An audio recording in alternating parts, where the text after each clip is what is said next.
Well, hello, fellow Texans. Welcome back to the James Show, News Talk 820 and 93.3 FM WBAP. Yay. I'm your host, James Parker. Happy Wednesday. Well, the big news today is this Golden Dome talk. Now, you haven't heard a whole lot of Golden Dome programming throughout your entire life, but it's something that kind of echoes like old Ronald Reagan setting up what they call it, the Star Wars Strategic STI, whatever that stood for. So let's talk about this defense shield, because do we need to be defended against missiles? Absolutely. Should we take money from people in the form of taxation and spend that on defense? Absolutely. It's one of the few constitutional things the government does. But do we need this one? Do we need it now? Do we need it for this price? Because I am all for defense, but there is definitely such thing as spending too much money on defense, or money spent on defense that's not really worth it or needed. Because I don't see a whole lot of people asking, how effective is it?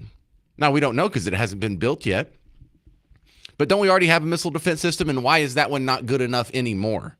Don't we already have a system that shoots down any incoming missiles? Do we really need to spread it and make it bigger or make it higher or whatever we're doing with it? How bad do we need it?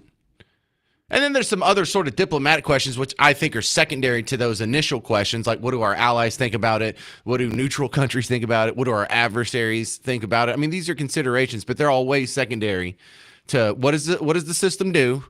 How effective is it? How bad do we need it? And what is the financial cost? You know, we've spent over $1 trillion developing this fighter jet that we've never really used in a combat scenario. And the scary part is we may never use it in a combat scenario. It's just money that if we hadn't spent any of it, we wouldn't have known any difference in our defense. But we definitely would have noticed when $1 trillion isn't sucked out of your economy and put in the front pocket of defense contractors. And so one of the things you can't do is go ask Lockheed Martin if we should have a $175 billion missile defense shield. Yes, this is the people that would build it. Don't go ask them. Saw Fox News do that today. I'm like, what do you think they're going to say? Yeah, no, please, keep your $175 billion. We're doing just fine over here.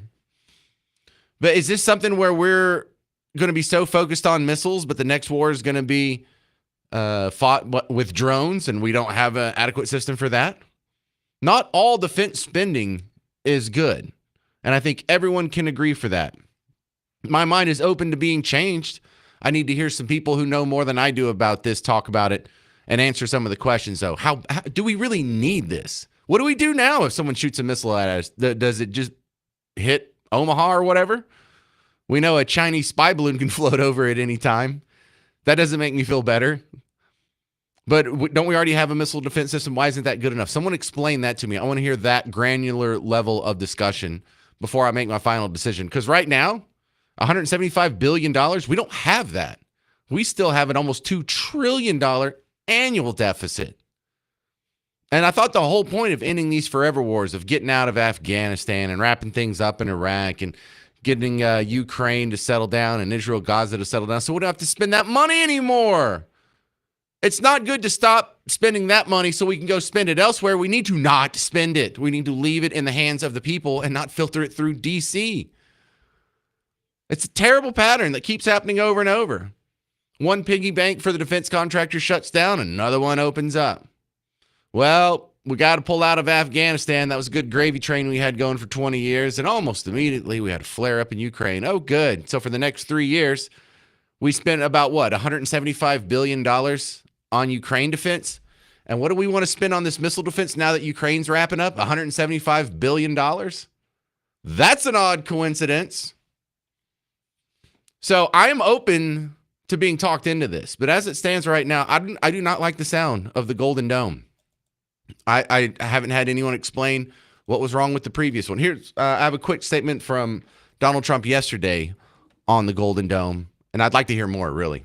I promised the American people that I would build a cutting-edge missile defense shield to protect our homeland from the threat of foreign missile attack. This design for the Golden Dome will integrate with our existing defense capabilities and should be fully operational before the end of my term. So, do we need a Golden Dome? 800-288-9227. The real question is, do we need to pay? Is it worth 175 billion of your tax dollars for this Golden Dome? Because if we get to have the Golden Dome for free, I would take it right now. I would say, okay, sure, that sounds good. Golden Dome it is. If it was $100, I would take it. 100,000, yeah. 100 a million, yes. 100 million, well, wait a second. I don't know. Do we really need it? A billion, we need to have a talk. And so we're way past the we need to have a talk phase. It's $175 billion. And I am not like saying something that's antithetical to the base of the conservatives out there. You know, the average WBAP listener, we're all pro-defense and we aren't scared of military spending. But I'm going to try and make Ronald Reagan give you a better case than I just did. This woman said that you go to the polls and you ask the people, do they want some social service, some program the government can give? And the people in the polls are apt to read and say, hey, that sounds good, yeah. But she says that isn't exactly accurate. She says put a $100 bill in each person's hand and then show them the program and say, now, isn't that a nice program? Do you want it? Give me the $100. And she says, see what the poll says then, and how many people hang on to the $100 instead of the program. So let's do that. So this is going to be paid for by the taxpayers. There's about 340 million of us in America. About half of us don't pay any in taxes. So really about what?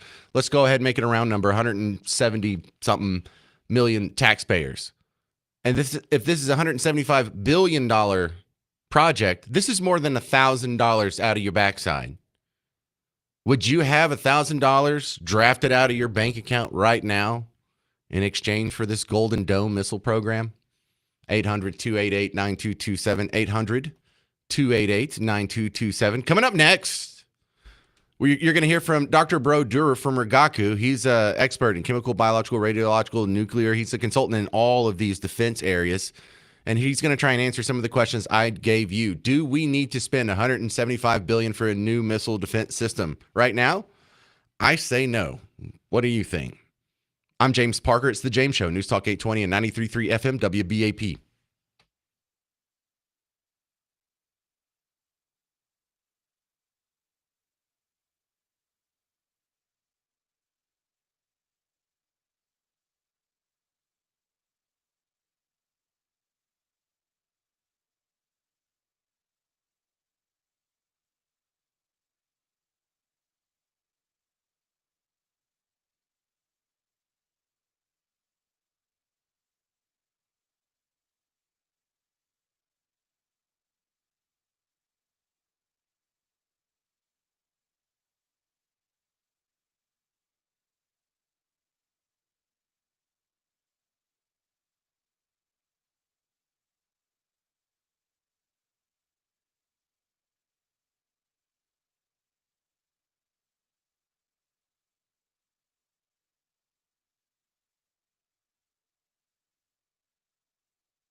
Well, hey there. Welcome back to the James Show. I'm your host, James Parker. News Talk 820 and 93.3 FM WBAP. Do we need to spend $175 billion for a new Golden Dome missile defense system? Well, Trump seems to think so. Lockheed Martin definitely thinks so. I'm skeptical. 800-288-9227.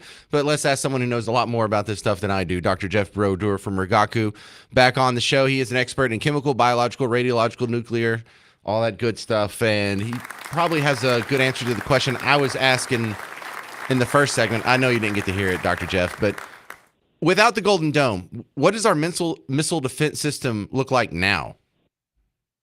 Hey, sir, thanks again for having me on again. We have limitations.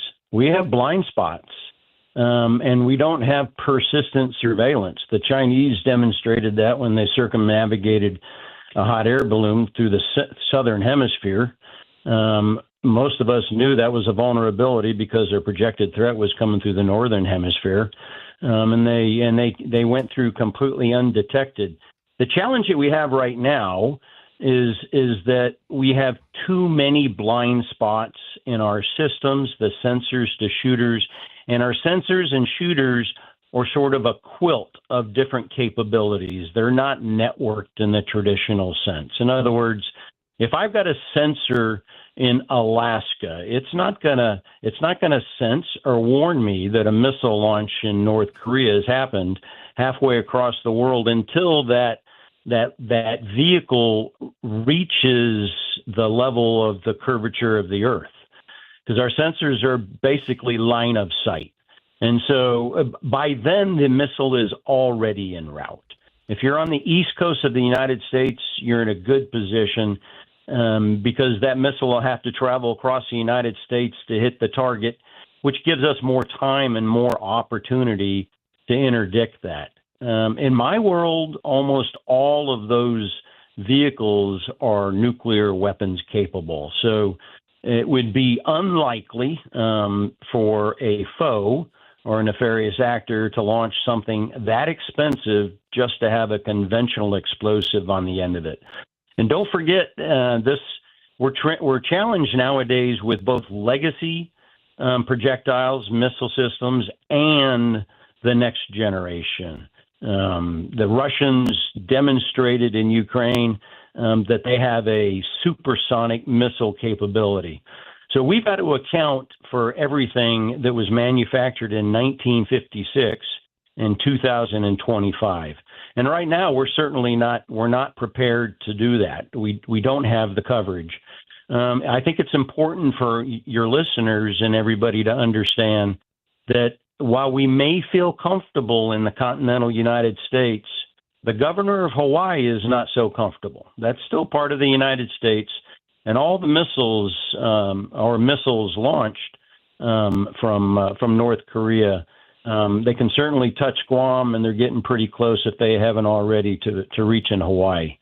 I would tell you that the definition of a threat is having both the capability and the intent to do damage. We know nation states have the capability. Managing their intent is pretty difficult to do. So let's talk about the cost. $175 billion. Does that sound a little high to you? It depends on whether or not you want to be safe. It is for me. I don't want a missile landing in my house or my backyard or in my neighborhood. And I will tell you that the network of systems and sensors is going to overlap into different mission sets. What do I mean by that? Long ago will be the days when somebody from South America can launch an aircraft carrying illicit cargo or people, low level, avoiding the radar, and come through the southern coast. We'll have persistent surveillance of all of that. The other thing it's going to do, it's going to generate jobs and employment in the United States from across a number of industries, not necessarily not only the sensors and the shooters, but all the hardware that is associated with that, right? We need AI to do part of that. So the chips, and the beautiful constraint about this package in my mind is everything has to be manufactured in the United States. which is a huge leap in how we do material acquisition in Department of Defense right now. We do have parts and pieces that are manufactured by other countries that we have to quality control before we put that on a jet aircraft. All right, we're talking with Dr. Jeffrey Brodeur from Rigaku Analytical Devices.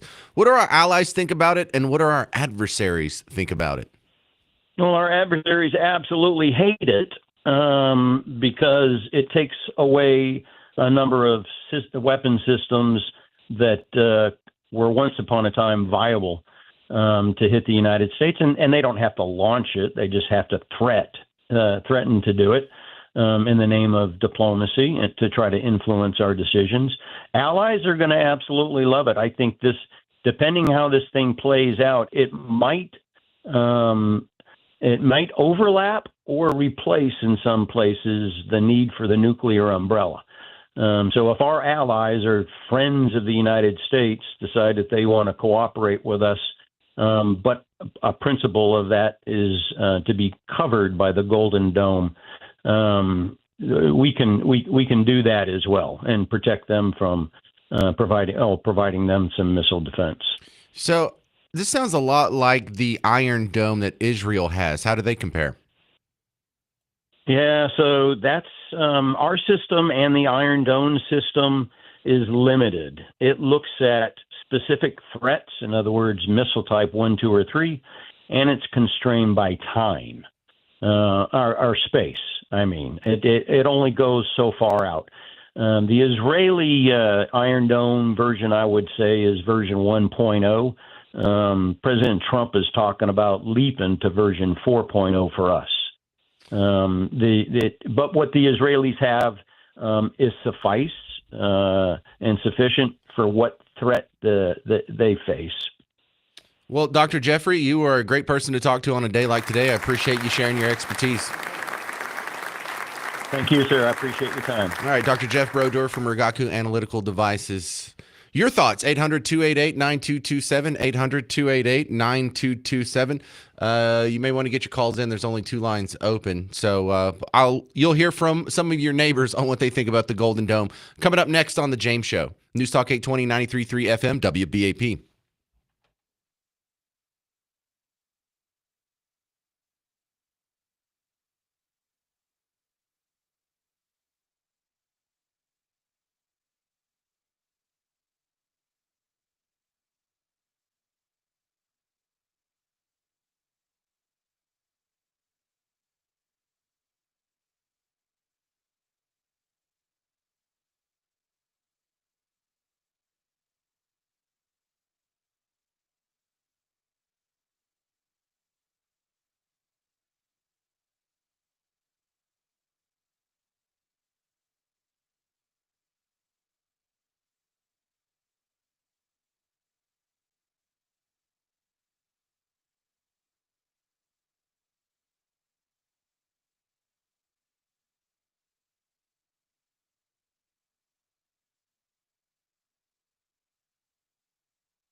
Hey there, welcome to the James Show. I'm your host, James Parker, News Talk 820 and 93.3 FM WBAP. Trump has proposed a new missile defense system called the Golden Dome, which sounds great if it was free, but if it's $175 billion, I have some questions about it.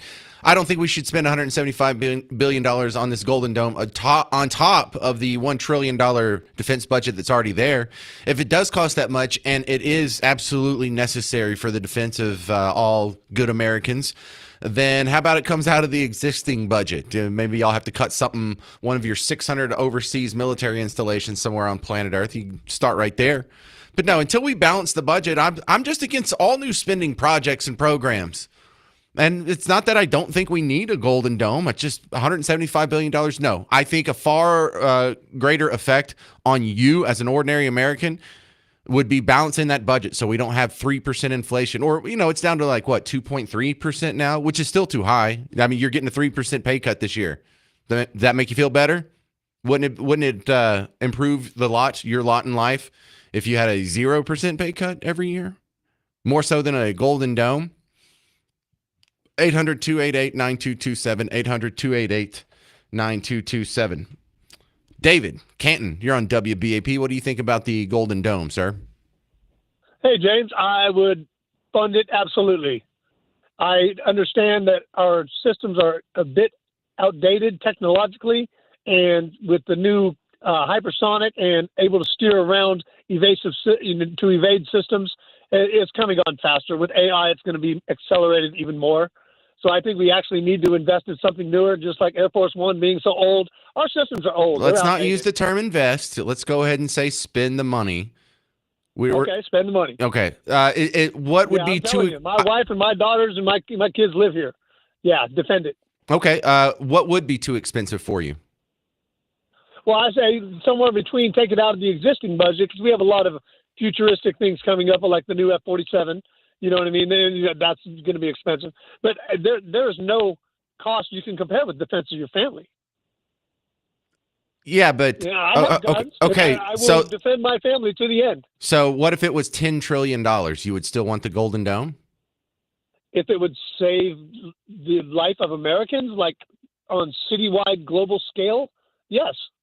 Okay, but that's not the option. The option is spend $10 trillion on the Golden Dome, and with the likelihood that maybe it could save a city. Right now we have missile defense. If our cities are just wide open right now, then what are we spending $1 trillion a year on right now?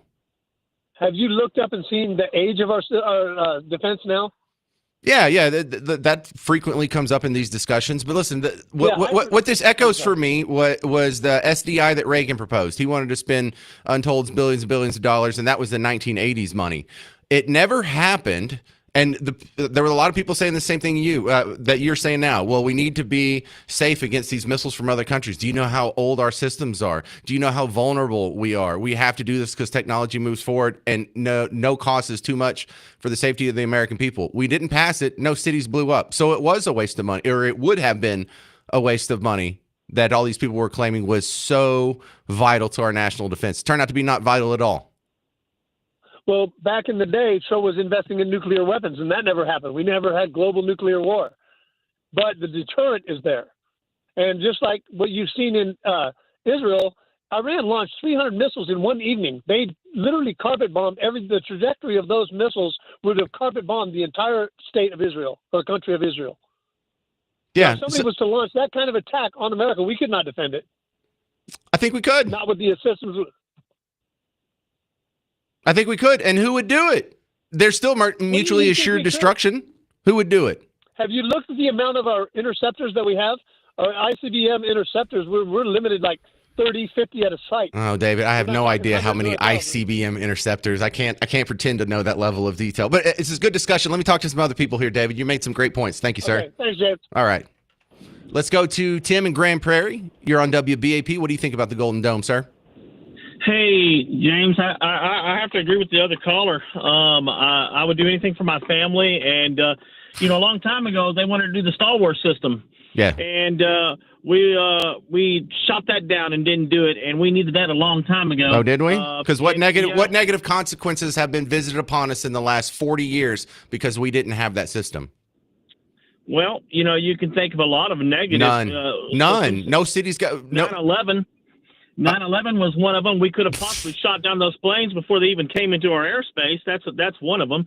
But then at the same time, we could have paid for this missile defense system back then. It'd been a heck of a lot cheaper than it will be now. Are you kidding? And We'd be replacing it again right now. They'd be like, "Listen, Star Wars is now 40 years old. We've got to spend 170." There's always going to be an excuse. They'd be able to integrate it. They'd be able to integrate it, and it wouldn't cost as much as to the taxpayers now as what it would have been back then.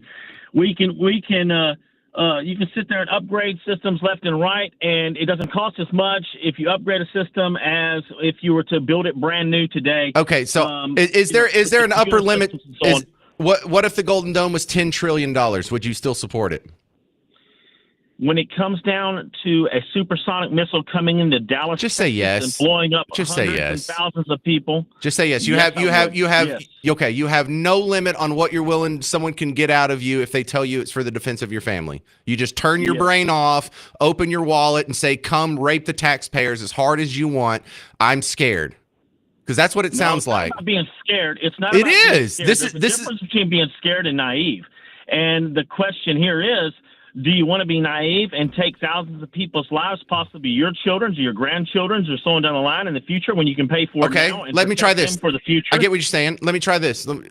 If you're thinking about your children and grandchildren, you're going to grind this economy to a halt and leave them poorer than you were if we spend $10 trillion a year on missile defense. That's like a third of our gross domestic product. No, sir. And listen, the converse of this is if we leave the trillions and trillions of dollars back in the economy, it will grow and they will continue to be wealthier in successive generations. Do you want your kids more likely to live in a trailer house or a 4,000 square foot mansion in 30 years, sir?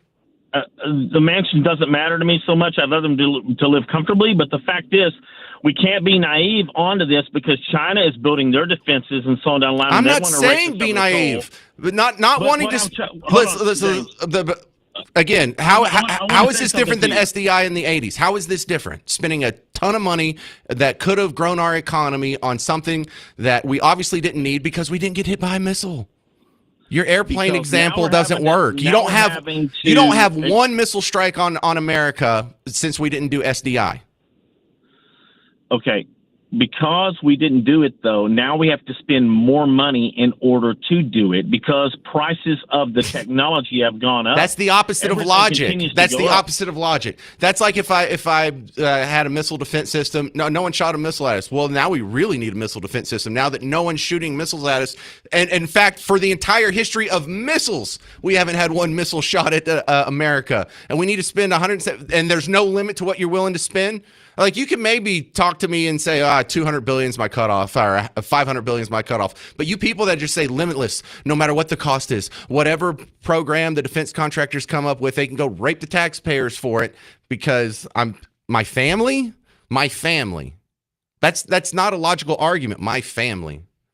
Not after we already had SDI. Oh, I'm way over time here. 800-288-9227. And I appreciate all you people who disagree. Does everyone disagree with me on this one? Garrett, does everyone on hold disagree with me? Because I want to keep doing this if they do. Yeah, pretty much. All right, well, let's find out the hard way coming up next on The James Show. 800-288-9227, 800-288-9227. And then after these great callers that are on hold right now, we'll talk to Whit Reynolds from Electric Man. And why is Texas second on the list of states with the most summer power outages? Aren't we like the energy state? Whit Reynolds from Electric Man will explain. I really don't think we're that bad. I'm James Parker, News Talk 820 and 93.3 FM WBAP.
Hey there, welcome back to the James Show. I'm your host, James Parker, News Talk 820, 93.3 FM, WBAP. If you're just joining in us, I think I stepped in it here because everybody disagrees with me on this one. How dare you disagree with something the president proposes? And I'm not disagreeing with the idea or even the program of the new missile defense system, the Golden Dome itself. I know it's like the battle scene from Braveheart on hold right now. Does everyone disagree with me? I think so far everyone has. I just don't like the price. Look, if it was free, fine. Or if it was coming out of the existing budget, that's fine. But if you want to add $175 billion on top of the $1 trillion he's already proposing for defense, no, that's too much. That's too much. We can do better than that. 800-288-922. Oh, don't even bother calling. The lines are full because everybody hates me today. I love it when this happens. Terry in Oklahoma, you're on the James Show. What do you think about the Golden Dome? Hey, James, got a couple of points. The first one is you keep talking about $175 billion like it's going to be $175 billion out of your pocket today. This expenditure is over 10 years, so that's $82 out of your pocket every year, or 22 cents a day, or something like that. So I'm not sure whether I'm for this or against it because I don't know enough about its potential effectiveness. Well, okay, hang on. I think about how we do it. Okay. Yeah. You know, you're bringing a good point, but I think that's going to work against the project because right now they say it'll cost $175 billion. Donald Trump says, no, it'll only cost $125 billion. I'm doing something different. But the first appropriation they're asking from Congress is $25 billion. So it's not going to be $17 billion a year for 10 years. Right now, it's going to start out at $125 billion. But also, there is the pattern that a lot of people have noticed whenever you have these defense programs that the costs balloon and they double and triple and quadruple. And the stealth fighter jet that started out being a $600 million project is now a $34 billion project or got over $1 trillion. You know how the cost overruns are pretty much infinite. So I think the $175 billion is kind of a low number to use. You may quite be right. The government doesn't do very much efficiently. And I never saw a government program come in on budget. So, yeah, I'm pretty sure it'll go up from there. But I just wanted to make it clear that it wasn't going to be all in the first year. And on the other thing I wanted to say was about the whole Star Wars thing. Yes. Back when, in the 80s, I mean, I'm old enough to remember, but back in the 80s, all the experts were telling Reagan that the Star Wars program he was suggesting was really impossible, and technologically, at the time, it was. It wasn't really about that. What it was about was getting the Russians scared enough to spend themselves into oblivion, and that worked. Right, and so we need to learn the lesson from history. Let's not spin ourselves into oblivion chasing defense projects at the expense of our economy. Well, I agree, and I agree with that, but Star Wars was expensive, but we could afford it at the time. Russia trying to keep up. I know, but the lesson is to do what we did in the 80s and turn down the big spending project, not to do what Russia did, embrace defense spending and collapse your economy and break up the Soviet Union. I think, I don't know, does not everyone else see that? Steve Weatherford, you're on WBAP. What do you think about the Golden Dome? Well, you bring up two very good points I like. I want to talk about 5 points, two of them that I like about you. One, let's spend the money, and yes, it's going to be $500 billion to $1 trillion when it's done. But Washington said peace through strength, which is golden for all times.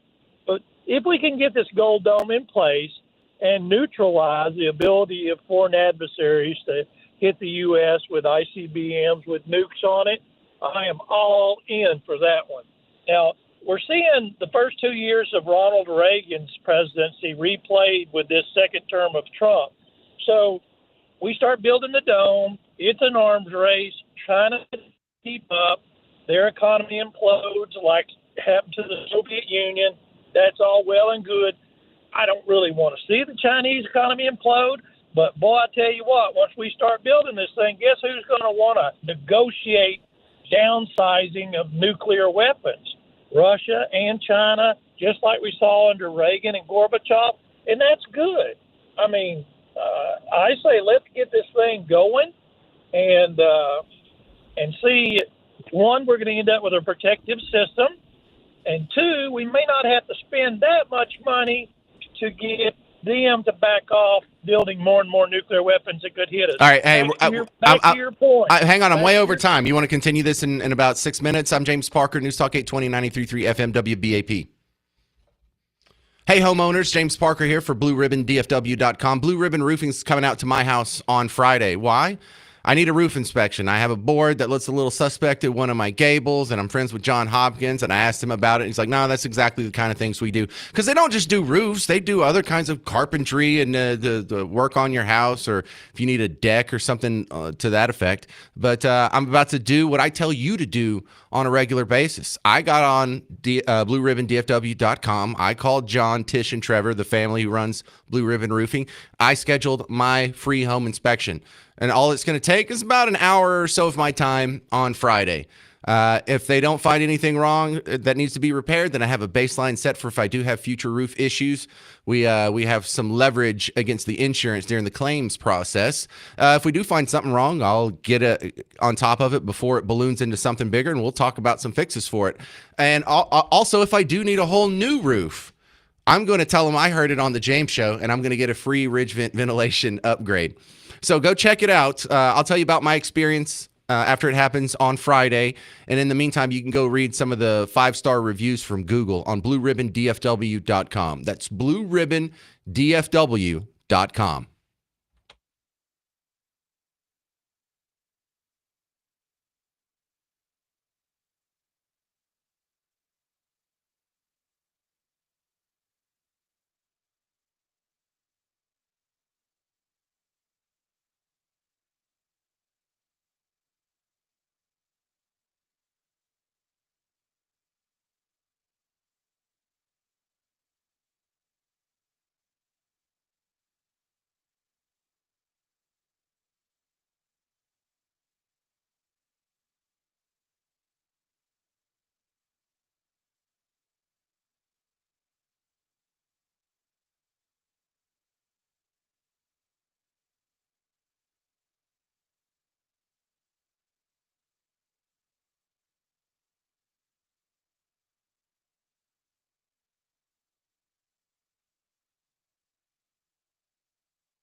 Hey there, fellow Texans. Welcome back to the James Show. I'm James Parker on News Talk 820 93.3 FM WBAP. Yeah, we're in the middle of a barn burner here.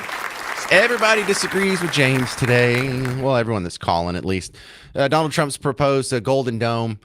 I've seen a lot of reporting saying it's going to be $175 billion. He said in a statement earlier today, $125 billion. It's been your experience, though, that you can pretty much double that first number, and that'll probably be what happens in real life. But do we absolutely need it? I doubt it. We're living just fine without it. We heard about Reagan's SDI that never got passed, and it's a lot of the same arguments that I remember and you remember hearing in the 80s are being rehashed again here a generation later. I remember.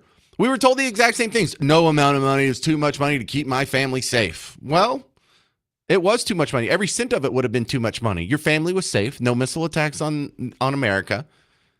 And we didn't spend any of that money. So they were wrong. They were wrong when they told you in the 80s that we absolutely needed to spend infinity amount of money because our technology is behind. You don't know how old our system is. We have all kinds of holes, and there's a big, scary, the Russians out there. Well, the Russians weren't big and scary. They were just a few months away from collapsing, and we still hadn't had any missiles hit us. So no, until we balance the budget, the military is going to have to get by on the $1 trillion a year it gets. If that's not enough, figure it out. Then it's not. If it's so important, if it's the matter of life and death, then that should be the first $175 billion spent out of the $1 trillion Pentagon budget, shouldn't it?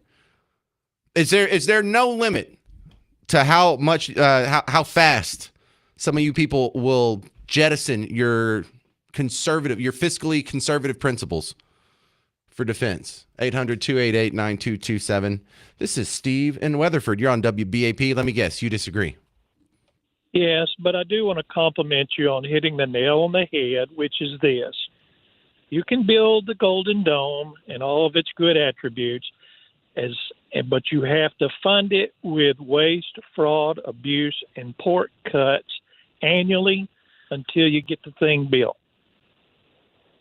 So by not spending another dime more out of the defense budget, I would be on board with that. And in fact, some of you people who've been listening to the show for a long time, you actually know how to manipulate me and win arguments with me. Robert over here won me over too, just like you did, Steve. He said, would you rather have high-speed rail in Texas from Dallas to Houston or the Golden Dome for $175 billion? I said, oh my God, give me the Golden Dome in a second. No, please, anything but high-speed rail, just anything. So, yeah.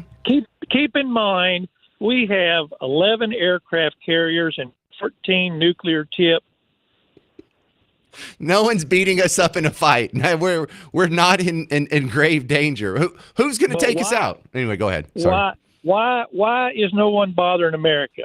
Because we can dictate the end to any fight anybody starts with our Ohio-class submarines. End of discussion. We dictate how that fight ends. Agreed. I'm not scared of any of these fools. Thank you very much, Stephen Weatherford. Good call. And very nice way to disagree with me without with making me like you by the end of it. David in Fort Worth, you're next up on the James Show on WBAP. What do you think, David? Oh, man. I'm not worried about fools. I'm talking about the martyrs. If Iran gets a nuclear weapon, I want a chance to shoot it down. I mean, what chance we have now? We shot down everything Iran launched at Israel. They launched 200 drones, missiles, rockets, projectiles of some sort at Israel. What was that, last April? And we just shot them all down. You're right. How many of those were ballistic missiles? I don't know. Yeah, and that and the hyper. I'm just going, if there's an idiot that has his thumb on the button that can launch a missile that has a nuclear warhead onto America's soil, I would like to have a chance to shoot it down. I don't need 100%. Agreed. And the money that we put at least we get the taps open, but we are very conservative. We will try to control it, but if the faucet's closed and it's difficult to open in emergency, we're not going to be able to do anything. Well, let me go a little bit further than that then. Like, not only am I not scared of a nuclear missile being shot at us from Iran, I think we would knock it down. I think even worse than Iran, as far as their zealotry and sort of Muslim fundamentalism, would be Pakistan. Pakistan has more terrorists in it than Iran does. Good point. Good point. They'll lie to us too. Well, also they've had nuclear weapons for decades, and we haven't had to worry about that. Why? Because in the end, that wouldn't work out too well for them. Even if they could deliver it, that it's a assured destruction. It's a war that they're going to lose. So we have the deterrent to stop these people. I don't think we should bend over backwards and try and keep Iran from getting the nuke forever. At some point, we have to accept the fact that that is going to be common knowledge in 50 to 100 years, and anyone who wants nuclear weapons is going to have them. You can't keep knowledge bottled up like a genie in a lamp. It's out, and it's only a matter of time. So we need to sort of adjust the world accordingly. And judging by how Pakistan has behaved since they've gotten nuclear capabilities, it's not that scary. Yeah, I agree. But I also think about the money we spent to get to the moon, and that money it came back to us through other things. I'm just going. I know that throwing money at this might be throwing it down a black hole, but I also know that from history that we got more money or more technology from the space race. I mean, well, that's debatable. I don't mind the race. We would have had Velcro anyway. So what do we really end up with? Tang? Well, okay, Tang's pretty good too. All right. Good call there, David in Fort Worth. 800-288-9227. 800-288-9227. Anyone else want to disagree with me? Y'all are very polite about it. Isn't that nice? We can disagree and no one gets called Nazi or racist or hateful names. Thank you for being very grown up about this. I'm James Parker. News Talk 820 93.3 FM WBAP.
Hey there, welcome to the James Show, News Talk 820, 93.3 FM WBAP. I'm your host, James Parker. Summer is almost upon us, which means your electric bill is going to go up for a few months. And we're getting the scare stories about how will the electric grid hold up? I think it will, but then I see articles like this that say Texas ranks second in major summer power outages. Uh-oh, that doesn't sound very good. My next guest maybe help explain this to us. Whit Reynolds, General Manager of Electric Man here in Dallas. Welcome to the James Show. And really, we're that bad when it comes to power outages? Thank you for having me. Yeah, Whit. Does that sound right to you? We're second on the list of states with summer power outages? I don't think that's correct. If we look back at the big scheme of things, I mean, in this article you read, how much of it was broke down into storm related? How much of it was broke down into demand and usage? Right, because there's a few things that could explain this. How they're measuring it. Is it the most outages per person? Because we have the second highest population. So if we have the same amount of power outages, the number of people affected would be artificially inflated. Another way to look at it is it because we have a sucky electric grid, or because we keep getting hit with hurricanes and floods and high winds and tornadoes? No, certainly. Yeah, you're certainly right there. My professional opinion, I think our grid is okay. Yeah, and so what do you think about us having our own separate grid? I mean, I don't really have a sense of pride over us having an electric grid that stands alone, but it does seem kind of like a good idea to have the grid decentralized somewhat.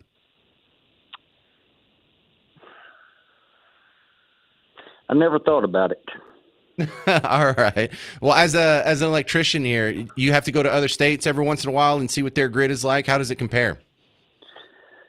Man, this is more along the lines of a question for old linemen, guys that work for Encore, things like that. It's probably a question that's more along the lines for.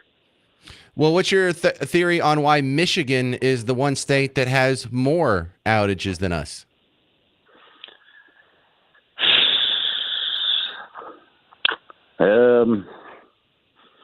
Well, we're on a conservative talk show, so probably the piss poor leadership that they have. I don't think that necessarily affects the quality of electricity, but maybe so. All right, I appreciate your time. This is Whit Reynolds from Electric Man here in Dallas. Appreciate it, sir. Thanks.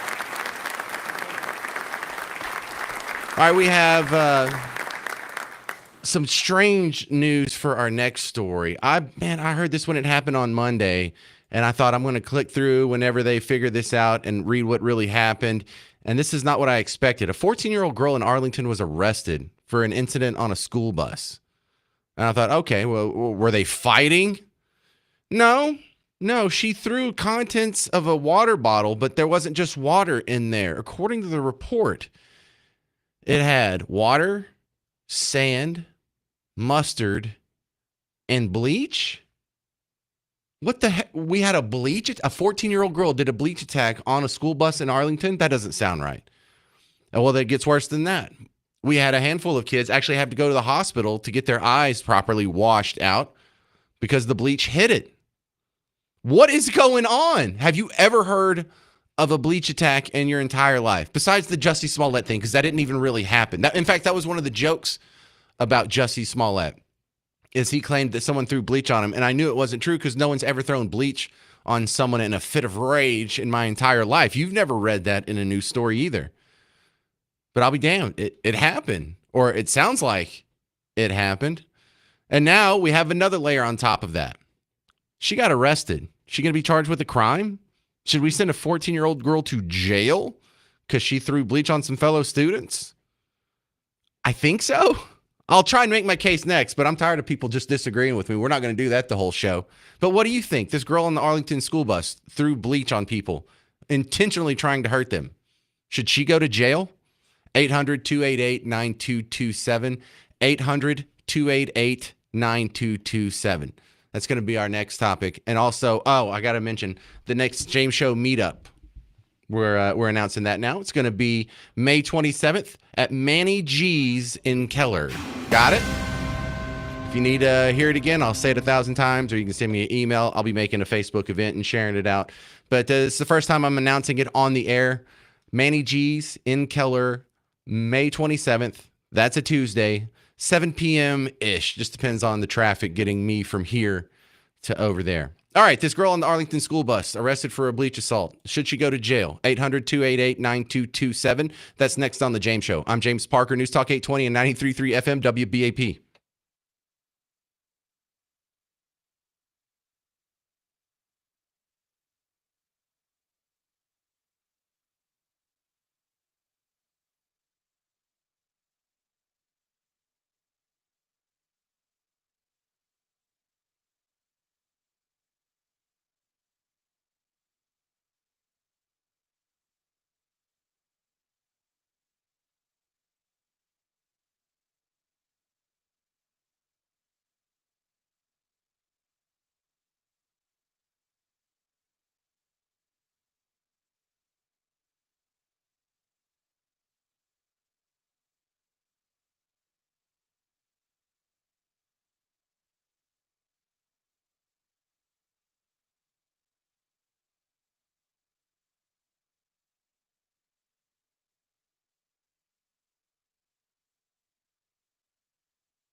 Welcome to the James Show. I'm your host, James Parker, News Talk 820 and 93.3 FM WBAP. Here's your weird story of the day. Moms, are you paying attention to this one? You feel safe with your kids on the bus? They may get attacked with bleach. WFAA has the report. And back to that breaking news, we're following 5 Arlington high school students sickened by a substance. We just got an update from Arlington police who tell us the incident happened on a bus. They say a student threw a water bottle containing a substance that tests revealed included bleach. That 14-year-old student will be charged with aggravated assault. Several students were taken to a hospital for eye irritation. What the heck is that? We got to worry about bleach now? The school bus? A little more detail here in the article on WFAA. Arlington police said in a statement, originally the student had advised the concoction was water, mustard, and sand. After further investigation and testing, the substance was revealed to contain bleach as well. So I'm trying to figure out what was in this bottle. Was it water, mustard, sand, and bleach? Or was it just bleach and she lied about the mustard and sand? I don't know. This is weird. But the question is, she's 14. She sent 5 kids to the hospital. Do you send a 14-year-old to jail for that? They go to regular old juvie hall? What should happen to her? 800-288-9227. This is a bridge none of us have crossed before because you've never seen a bleach attack in America in your entire life. Cindy in Princeton, what should happen with this girl? Texas, we have a problem. We have a problem with our children that think that their actions have no consequences. That has to stop. We have got to make sure that everybody, not just children, but adults as well, know that their thoughts and their actions are going to have consequences, period. Yes, this child should be sent to juvie. She should be dealt with. We have to have a whole lot more accountability for our children. Texas has given us, as a school district, the responsibility to handle discipline, but they blindfolded us and tied our hands behind our back. You say us. You work at a school, huh? I'm part of a school district, yes. All right. So tell me what I don't know. What do I need to know? You can't kick this girl out of school, I'm guessing? You can't kick anybody out of school. The law has taken care of that. We have children that Is that true? How do kids get sent to alternative school and no one gets expelled anymore? Well, if you get expelled, the district has to pay thousands of dollars to put you in a special school for children that have discipline issues, and we don't get paid back for it by the state legislature. It's just handed to us as a gift that we get to pay for. But no, we're not allowed to get rid of any child, and That's I don't terrible. think we should get rid of any child. I think we should be able to have people, counselors, and other people that know how to deal with these people instead of just regular teachers having to deal with issues that are way above their pay grade.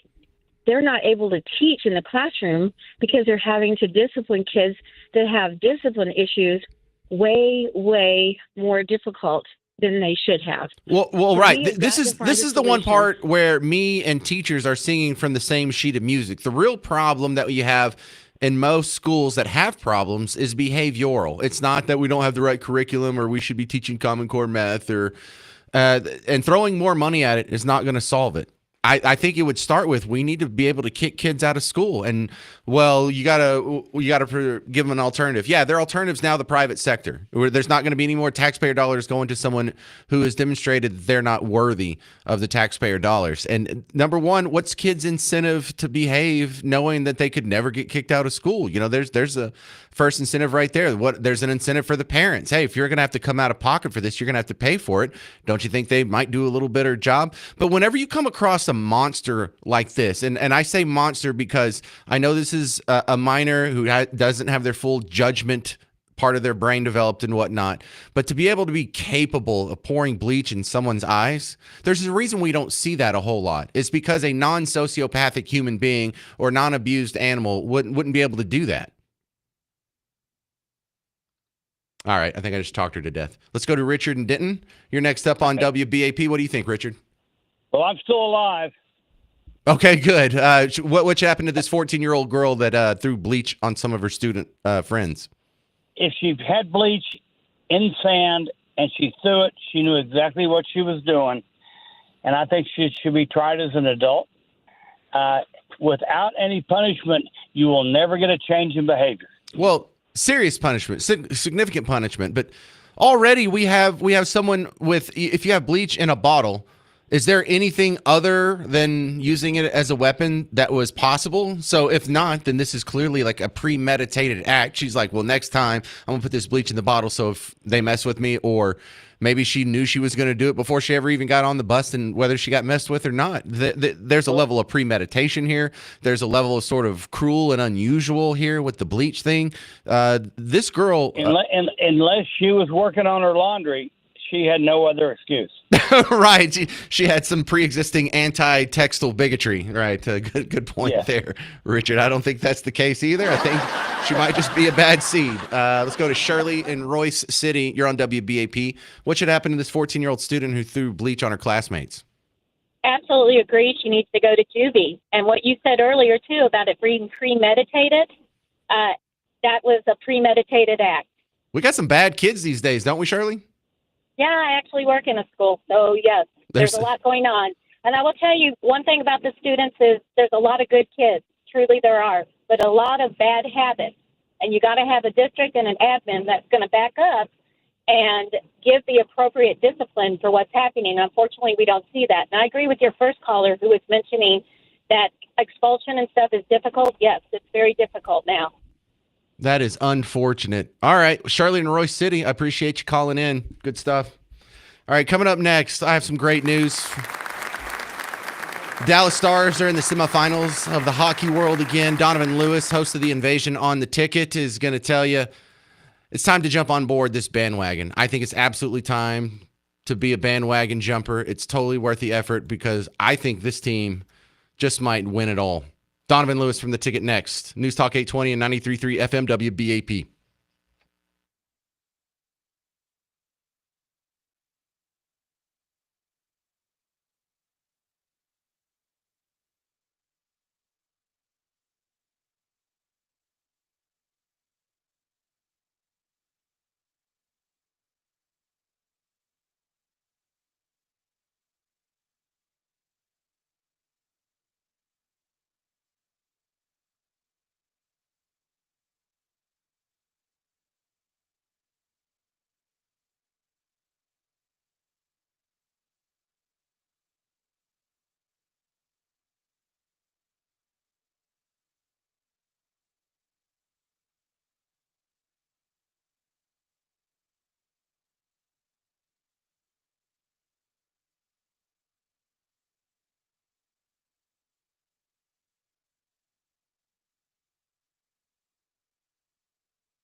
Hey there, welcome back to the James Show. I'm James Parker. You're listening to News Talk 820 93.3 FM WBAP. Now joining me from the #1 radio station in all of DFW, host of The Invasion on the Ticket, Donovan Lewis, back on the James Show. Welcome back, sir. Good afternoon. How are you? Well, pretty good. Not doing as good as the Stars. They're cruising into the semifinals here, the Western Conference Finals. And how do you like their odds so far? I see a lot of good signs here. I haven't watched nearly as much hockey as you have this year, but I jump on the bandwagon in the playoffs. I think they have a chance. Really good chance. It's a rematch from last year. Edmonton took it in 6 games, but Dallas had a 2-1 lead last year, but before it felt like they just kind of ran out of gas. They're a deeper team.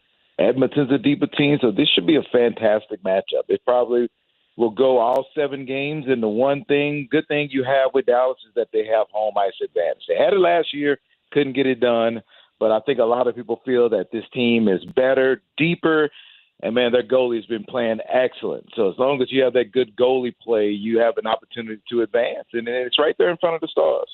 One thing I think that is an upgrade this year is we now have 5 people from Finland, and what a difference 2 of them have made. Yeah, no doubt. Mikko Rantanen is the guy. Maybe that was the problem last year because they just didn't have that one guy that can take over, that superstar. They were a deep team, but they didn't have a guy. And now they have a guy. They got him from Carolina mid-season, so he has been playing really well in these playoffs. And when you need someone to score, you need to go and find that guy, and he definitely is one. So the guys from Finley, along with Hint and Granlund, those guys have been playing really well. Yeah, and the Stars parties are bigger than they were last year. And when I say the Stars parties, like out here in the plaza outside of our studio here. So I went to the one on, I think it was Thursday. It was the Game 5 one that they lost. But there were over 1,000 people that had brought lawn chairs, but then the Stars also had like a couple of bars set up and a DJ and a bunch of giveaways and whatnot. And that's even bigger than it was last year. And last year we were in the semifinals already. The Stars aren't playing, and it's another hockey game that they're showing, and they show outside the arena because you're starting to see now all the arenas having some sort of alleyway or plaza thing like the Stars have. And that's a really cool scene. I haven't been to one of the road games, but I'm pretty sure it's fun, especially, well, you went when the Stars didn't score a goal either, so I'm pretty sure it wasn't as live as it usually is if the Stars are winning and scoring. But it looks like a fun time. Yeah, we're talking with Donovan Lewis from The Invasion on the Ticket about the Stars here in the playoffs, getting close to the end here. They only have 2 teams left. If you want to see a quick video, I took 17 seconds of the scene from the party outside of the stadium. Now, tonight they're going to have a party inside the stadium, but it's just a watch party. It's an away game, but it only costs $10 to get in the stadium, and you get to watch it on the screen and stuff. And that's a pretty cool scene. You talking the Stars game tonight? Yeah, it's at the AAC. It's at home. Am I looking at over here where they're having the watch parties? That's for the away games. Yeah, usually when they have those watch parties, it's when they're on the road. But yeah, tonight is at the AAC. It's a home game. So if you expect to get into the arena paying $10, I think a lot of people will be very disappointed. Yeah, well, correct me on that. Does that mean we're not having the party outside because it's a home game and they want you in the building? I think that's the case. I think they only have those parties on the plaza when they're on the road. But this is definitely a home game tonight. See, this is why we have a sports expert on to correct me when I get things wrong. Thank you very much, Donovan Lewis. No, you're fine. All right. So when we get past the Oilers, I don't mean to get too far ahead here before we've even started this series. But if we get past them, how hard did the finals look? Oh, my gosh. Carolina and Florida are playing in the Eastern Conference Finals, and Florida on the road won Game 1, and they're the defending Stanley Cup champions.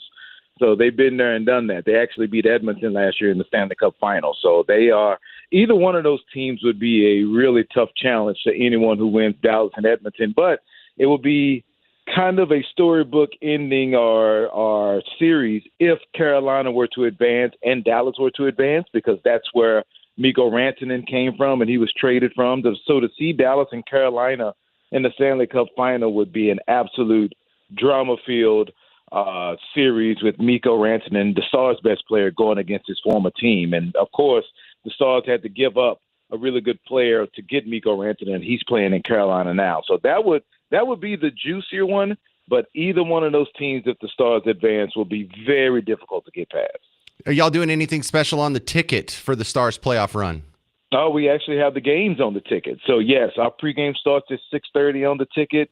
Puck drop at 7, and this is a national broadcast, so you can't see it locally. But if you can try to sync up the audio with the radio and the television, we got the best in the business with Josh Bogorod and Razor Ray calling the games. They are the best. So if you can try to sync it up, listen to the Stars on the ticket, and watch the game on TV, that would be the perfect equation, I believe. All right, so let's get it right this time. The game is at home, and then game 2 is going to be at home as well. And then they're going to do the watch parties for game 3 and 4. Game 3 and 4, yeah. Okay, so y'all come out to the plaza. If you get here about the time the game starts, that's about the time I get out of work, and I'll be walking out of here and say hi. All right, Donovan Lewis. It's a great team, man. That's great. It is. And you know what? It's my favorite price. It's absolutely free. I kind of like that price also. All right, Donovan Lewis, 1310 the ticket. I appreciate your time. Let me borrow some listeners when you got a chance. Oh, my pleasure, man. Anytime. All right. I love that station, and it makes me very happy to say that they beat us in the ratings. I mean, I wish we were in first place, but if anyone's going to beat us, I'm glad it's those guys. How about that? All right. Any Stars fans out there? 800-288-9227. 800-288-9227. But coming up next, we got to talk about this New Orleans fugitive roundup situation. This is so pathetic. Half the fugitives have been caught from the New Orleans jailbreak. They don't seem to be very smart in their escape process. In fact, I'll show you how dumb they are next on News Talk 820, 93.3 FM, WBAP.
Well, hello, fellow Texans. Welcome back to the James Show, News Talk 820 and 93.3 FM WBAP.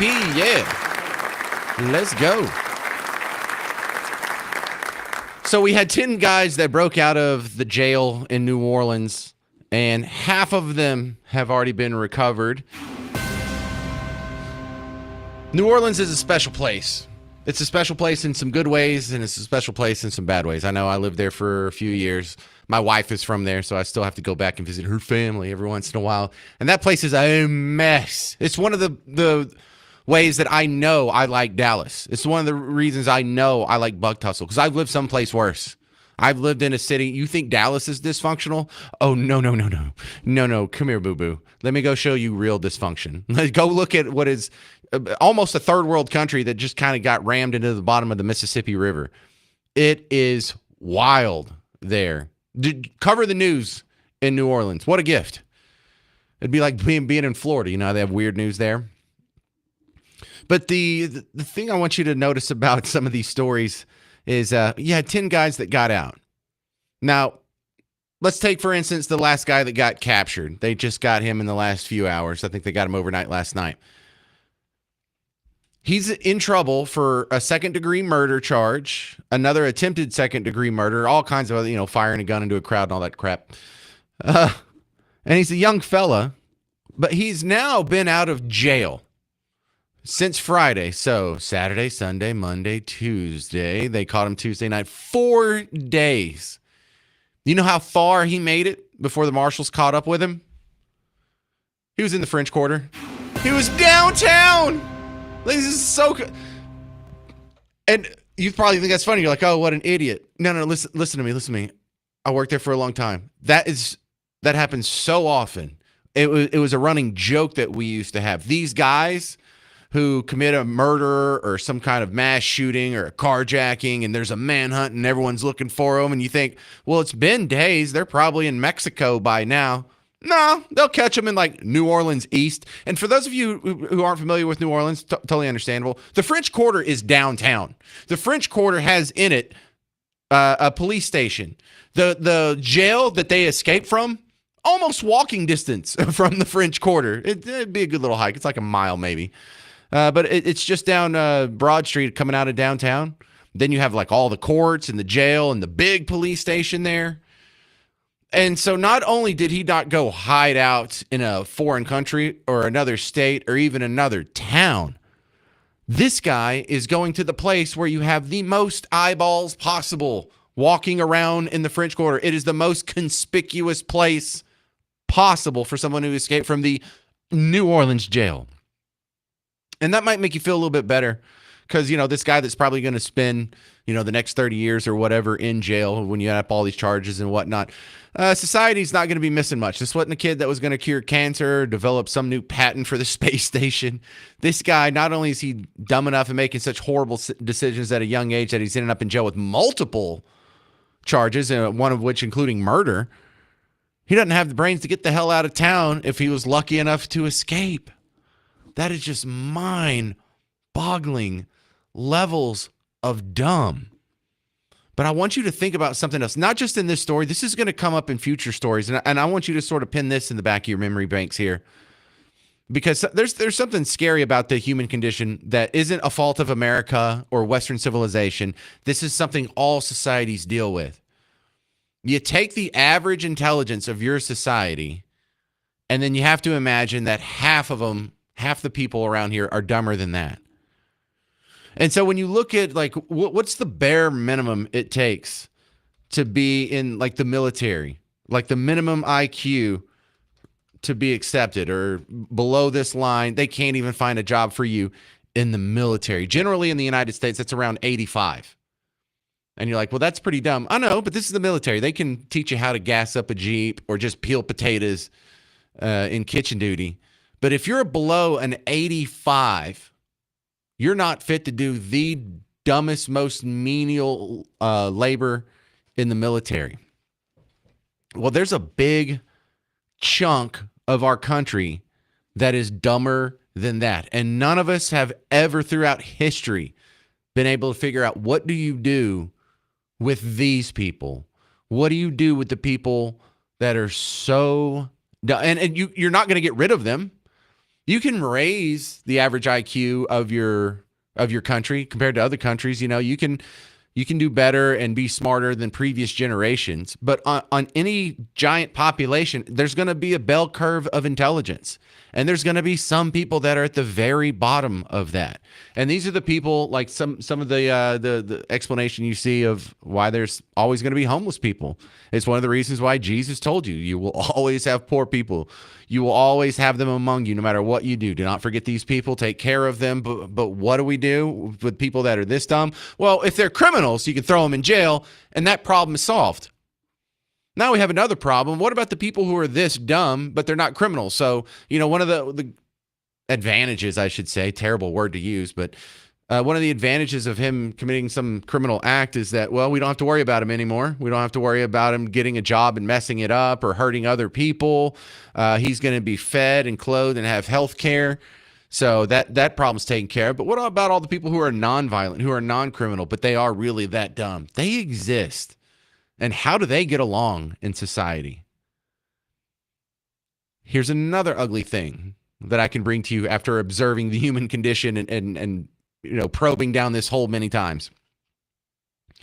A lot of these people are happier than you. Can you believe that?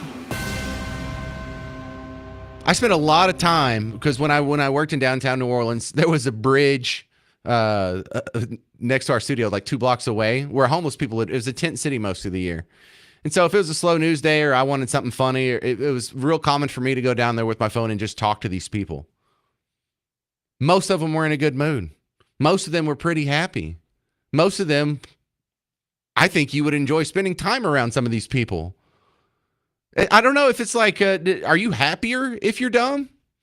Because you've all seen the tormented genius, the guy who's really smart, but he's miserable all the time and can't stop worrying about stuff and never seems to be happy.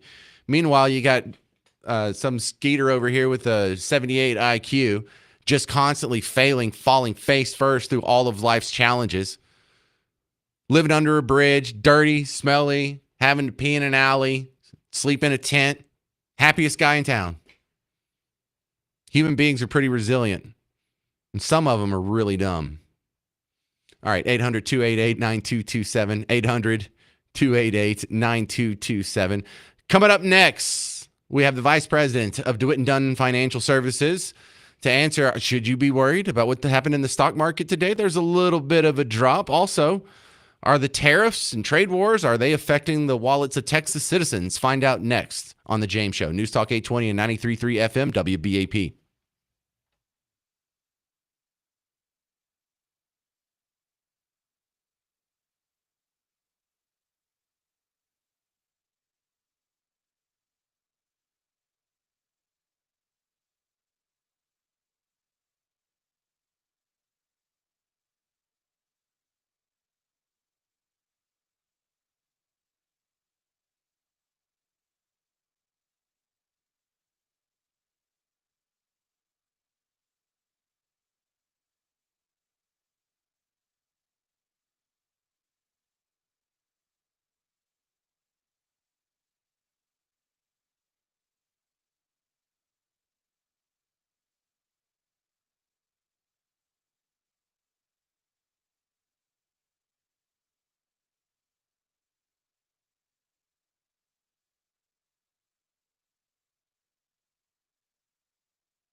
Hey there, welcome to the James Show, News Talk 820 and 93.3 FM WBAP. I am your host, James Parker. Well, the market's had a rough day. Dow was down about 1%, which isn't too scary on its own, but are we headed for further losses, or should we expect more optimism in the future? Paul DeZagan from DeWitt & Dunn Financial Services is my next guest on the James Show. And, I know you don't have a crystal ball, but generally speaking, are you fazed by today's performance in the markets? Thanks for having me. I think you have to put it in perspective, James. If you look, the S&P had a 6-day winning streak. Off the April lows, the S&P's up 13%. The Nasdaq's up 18%. We're looking for some profit taking. I think it's exactly what you're getting. We had some excuses to get that. So early on this morning, before the market opened, you had Target that reported earnings, and they cut their full year sales.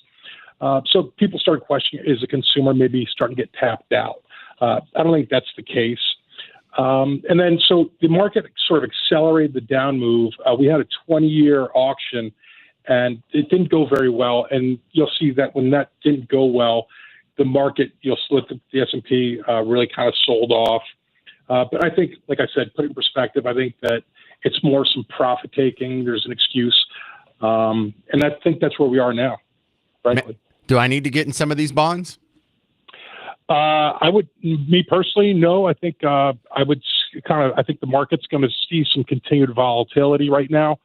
But I would sort of stay the course, right? So we did have a really big jump off the April lows, and it's natural that you get some backing and filling. And then there's a point where the dip buyers will stay in and jump in and take advantage of some lower prices. But I do expect the volatility for the next, few sessions probably to kind of persist. I would look, I think the 10-year finished right around 4.6% on the yield. If we start challenging sort of those January high yields of about 4.78%, I think that it's maybe a different conversation. But I think for now, like I said, it's just some profit taking. I know it looks scary when you kind of look at your portfolio. You see the indices down this much. It's pretty scary. But I do really think that it's just more profit taking at the time being. And obviously the yields are, as we kind of discussed the big tax bill, I think that players, the yields probably went up a little bit because people think that the deficits are going to be added to, and it's scared some people. But I think that overall we'll see the market sort of like calm after a few days of maybe profit taking. Paul DeZagan of DeWitt & Dunn, I've noticed that many companies have announced that they're not going to be raising prices because of the tariffs. They just are going to eat them. And so many companies are saying that. I have to believe that they think the tariffs just aren't going to be there in a few months. Well, I think there's a couple different ways you can look at it. I think that there's a group of people that probably the average person doesn't really understand how tariffs work, right? So tariffs, some people think that, hey, tariffs with China, I'm just using round numbers, are going to be at 100%. My sneakers that I'm buying, they're going to go from 150 to 300. It's not the case, right? So the tariffs are on what we call the declared value, and that's the cost that it costs to fabric for the retailer, right? So if sneakers cost, say, $25 to make in China, plus shipping, you're going to have a declared value. So the tariff will be on that price, not the retail price. So I think there's some misconception there. But are the tariffs going away? We had some pretty good news, and I think that, like most people, I think that China probably has an incentive to find a deal with the U.S. We obviously we import about 440 billion of goods to China, and we export about 140 billion. So it isn't, it's in everyone's interest to find a deal. And so I think the tariffs will eventually work themselves out. Right. I think a lot of people understand that the whole tariff situation is just a bargaining chip and no one really wants to have them long term. But you can't go to the negotiating table saying, nah, we're just going to try this for a few months. And if we don't get you to budge, we'll lower the tariffs back to what they were. You just can't do that. No, I agree. So, I think that if you look at the trade imbalances we've had for years, a lot of administrations in the past have sort of kind of kicked the can down the road. And, long term, I think the tariffs are going to cause short-term pain, but I think that they will overall, I think it's going to make the companies in the U.S. healthier. Just my opinion, but I think that, the tariffs are negotiating power to sort of get that trade imbalance back in line where it should be. Are we being affected by the convulsions with the trade wars and the tariffs that are actually in effect now? Are we being affected much here in Texas? It's funny. I actually talked to a business owner a couple of days ago and asked him, because he imports quite a bit of stuff from China, and I asked him that question. And he said it kind of depends on who you are and who the importer is, right? So people with high margins are not as impacted as much, right? So he told me he had pretty high margins, and he would be able to actually, if it got really bad, he could move his production to Thailand or Taiwan and use the factories there. So I think it's company to company. So I saw that Walmart the other day during their call, I believe, said that they were going to be raising prices on certain goods. So, obviously Walmart have a lot less margins than some other people. So I think for, the basic products, the low margin stuff, you will see the price hikes. But I think the people that have the higher margin business, there's no impact. Are we seeing any supply chain issues at the moment? As far as I know, we're not. I asked him as well. He said, no, I've had no supply chain issues for the moment. So I don't think we've seen a direct impact. Can that change in the next month or so? Maybe, but so far I haven't seen evidence that the tariffs have directly impacted. All right, this is Paul DeZagan from DeWitt and Dunn. You can hear the DeWitt and Dunn Financial Hour on the weekends here on WBAP. Thank you very much for your help, sir. Thank you for your time. Thank you. All right, good stuff. Okay, coming up next, you're going to love this. Jake Tapper tried to explain himself. Now, he has to do some interviews to promote his new book that's about the Biden decline and the media cover-up. And he actually went on the Megyn Kelly show. Now, Megyn Kelly, not a friendly situation to be in, and she gave him the business. And you're going to hear coming up in the next segment, Jake Tapper, his excuse on how he got all this reporting wrong about Biden's decline. Whoops. That's his excuse. Oh, I just missed it. Oh, you're a terrible reporter. He swears, I'm just ignorant. I have no idea what I'm talking about. You'll hear him next on The James Show. News Talk 820 and 93.3 FM, WBAP. Bob Lavelle, Home Marketing Services. Welcome back to The James Show. And for people who are spending $2,000 a month in rent, I think you absolutely have to look into buying a house. I think that's sort of the magic cutoff. And it's lower than that. But if you're paying $2,000 a month, you should probably be in a house. Is that a pretty good rule of thumb there, Bob? Yeah, I would agree with that. I mean, we had a vet that had 5 kids, and he needed a fairly good-sized house, looking for a 5-bedroom. He had been turned down by the VA several times because of his job qualifications that he had considered contract. And but we actually got him his house, his 5-bedroom, and we did it through VA. But the best part is he ended up literally paying about $100 a month less than what he was paying rent for the 5 kids. That's what happened to me, actually. The first house I bought, my monthly payment went down, and it was mind-blowing because I'm living in a bigger area with a yard and a driveway, and I'm not sharing a duplex with some other goober, and my cost actually went down. Buying a home, upgrading your lifestyle was actually cheaper in some situations. That's the magic of what Bob Lavelle can do for you, but you have to give him a call. He does not know your number yet, or he would call you first. 972-392-9595. Go to 972-392-9595. You can go to the website, blessyourheart.com, or call 972-392-9595. All right, thanks again, Bob. Take good care of him for me. Thank you, James. You got it.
Well, hey there. Welcome back to the James Show. I'm your host, James Parker, News Talk 820 and 93.3 FM WBAP.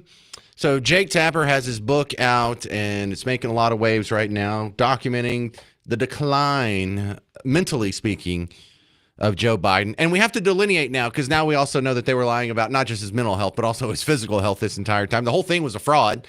But just focusing on the middle part, because this is actually important. Whether or not he has a functioning prostate doesn't really affect his ability to be commander-in-chief of the most powerful military on planet Earth, but not having full control of your brain. When your brain malfunctions, now we have a problem. And Jake Tapper's in a real tough position because he was one of the guys that was lying to you for the last 5 or so years about Joe Biden and his mental condition. He was one of the guys that was in on the cover-up.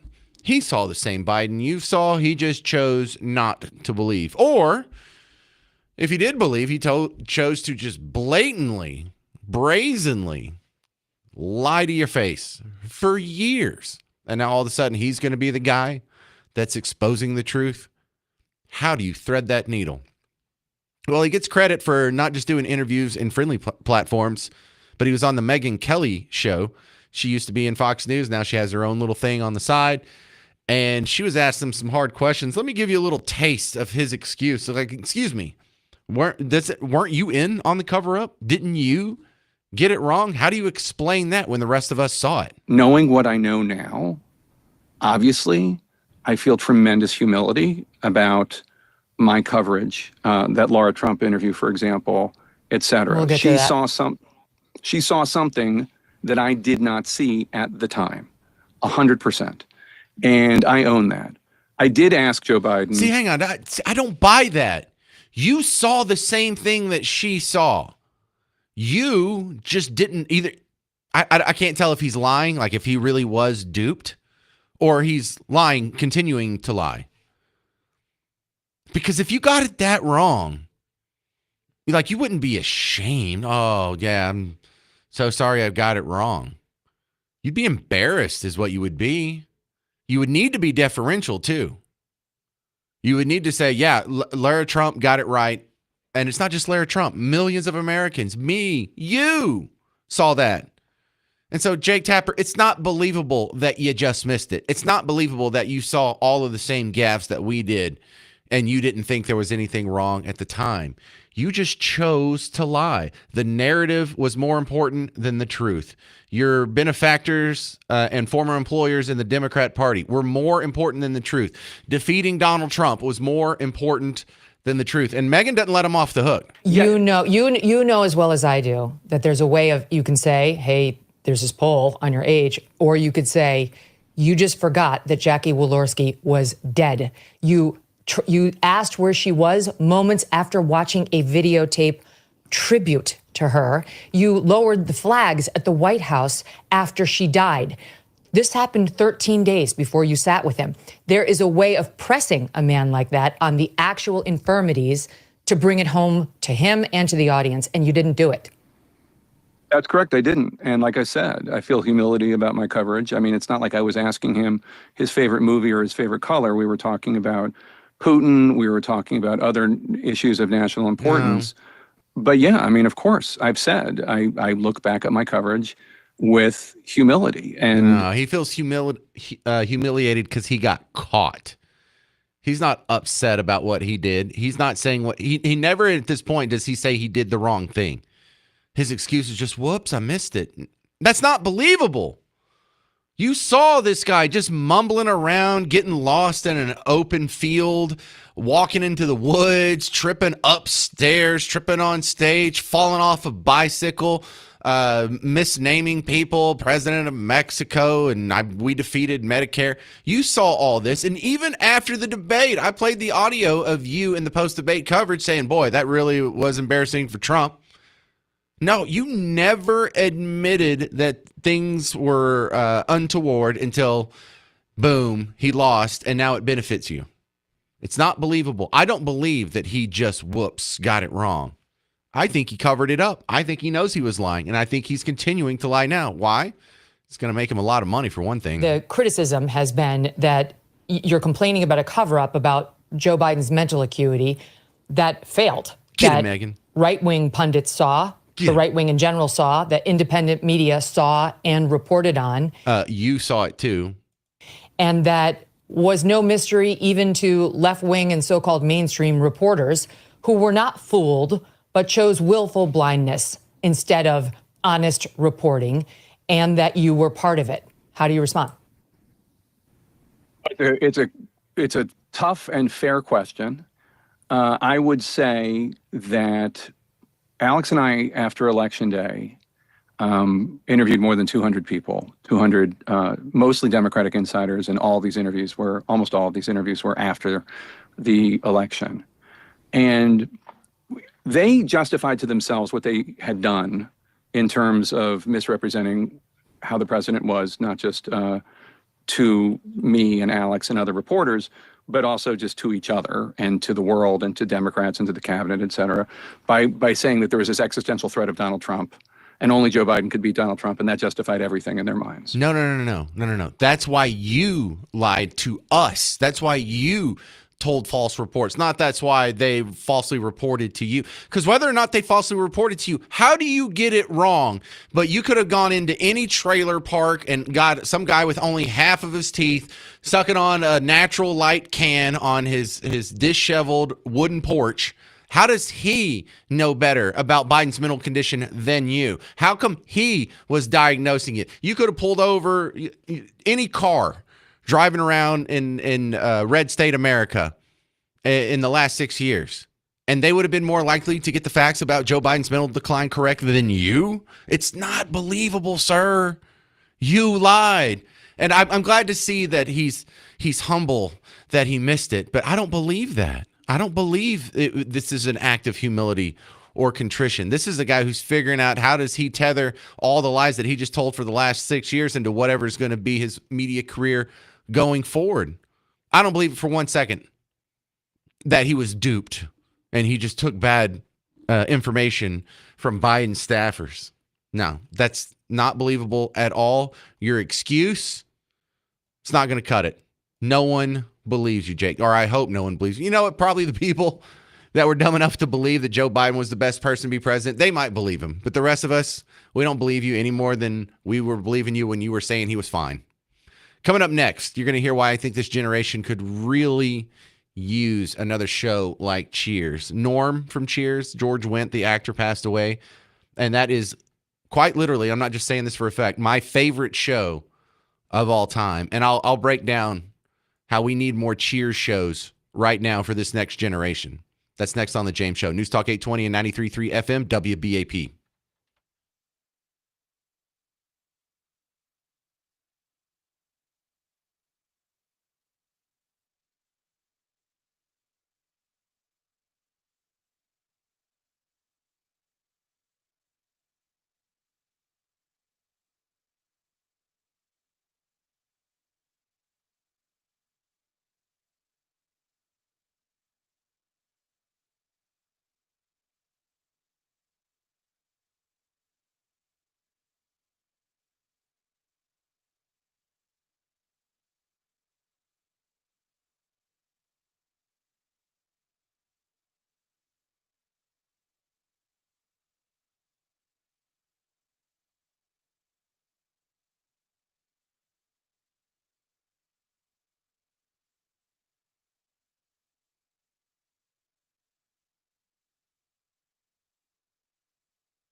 Hey there. Welcome to the James Show, News Talk 820 and 93.3 FM WBAP. My favorite show of all time is Cheers. I don't know if that's breaking news. But Cheers is a show that I glommed onto when I was a kid. We only had 3-4 channels when I was growing up. And so you were really just dependent on what was going to be syndicated after The Tonight Show. That's what you had. And when Cheers got syndicated after The Tonight Show, I started watching it. I would stay up late and it would come on. And it was still running new episodes when I started watching the reruns and syndication. And so then the last 4 seasons, I actually started watching it in time. When it started, I was only 6 years old, 7 years old. So I'd missed the beginning here. But you were 5 when it came out? I was 5? It came out in 82? Okay, maybe I was 5 then. Anyway, Cheers ended up being my favorite show. This was a show that I would record it and watch it later so I wouldn't have to stay up every night to watch it. I would I program my VCR. I was a good little techie nerd. But Cheers ended up being a show that sticks with you. Cheers is a show that you still tell the jokes from. Cheers is a show that has such a range here. There's some episodes that make you laugh. There's some episodes that make you cry. There's some episodes that make you really sad. You have to deal with death. You have to deal with birth. You have to deal with the Sam and Rebecca both being career-driven when they were younger, now dealing with the awkward position of they're approaching 40 and they want to have kids, but they don't have anyone to have kids with. You've seen people go through all these scenarios, but here's the real genius of Cheers. And there's a few shows that do this, and it's what makes them so sticky. What Cheers really does with each one of these characters being hyper-specialized, Sam is the alpha male jock hound dog. He's always after women. Norm is the guy that is just in a good mood, chill, fun to be around, likes good beer, doesn't like to move a whole lot or exercise or whatever. He's just your vices. Cliff is your wannabe intellectual smarty pants know-it-all. You are interested in history, but you're not really a historian, are you? Same thing with me. And then Fraser Crane is sort of the intellect trying to be sophisticated in a world that isn't pushing him in that direction. He's still trying to do the right thing and be refined and enjoy the finer things in classical music and fine wine. And what it really is you split up into 5 different pieces. And so part of you is struggling with other parts of you because at some point the jock in you wants to go out and work out, but the Norm in you wants to chill out and have a beer and watch TV. And so you have this sort of internal dialogue that you're watching these characters have in real life. And it kind of resolves a lot of issues in just everyday being a human being that transfers far across sitting in a bar in Boston and what they're actually doing. Seinfeld's the same way. Seinfeld is you split up into 4 different people. Seinfeld, because you have your own quirks, you have your eccentricities, isn't that what's called? You're eccentric. How about that? And so there's Kramer.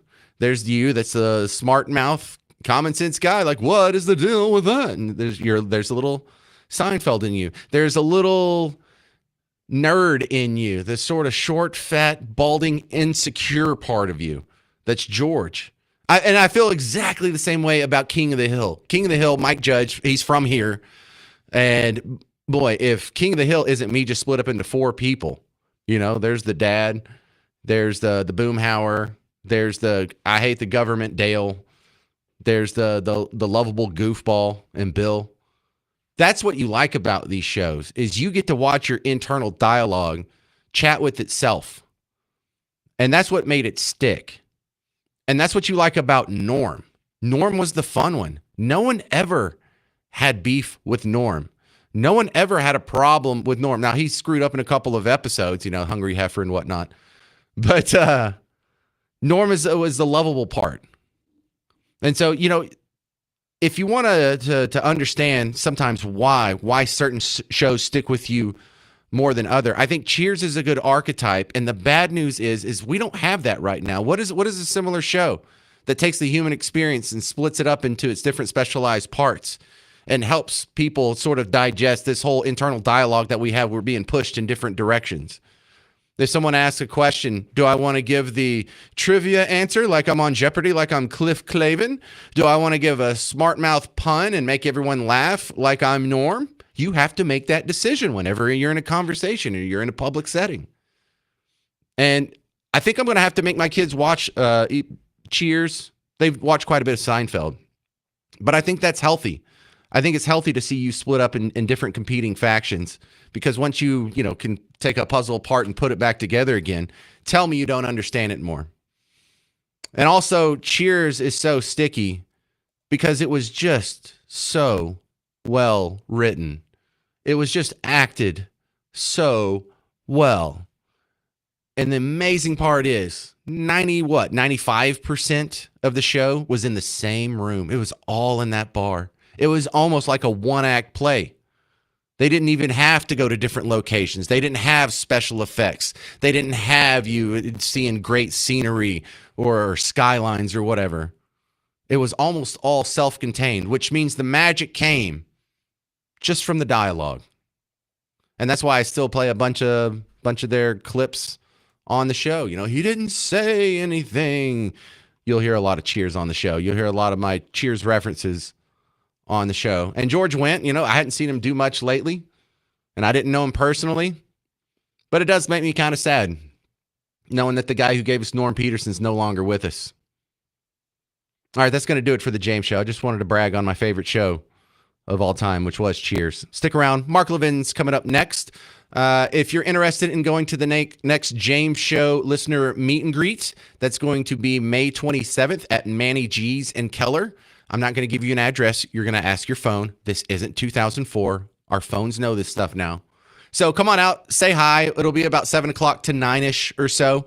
And I would love to meet you. So come on out. Tell someone about the show and check out the podcast whenever you have some free time. I'm James Parker. This has been The James Show, News Talk 820 and 93.3 FM WBAP.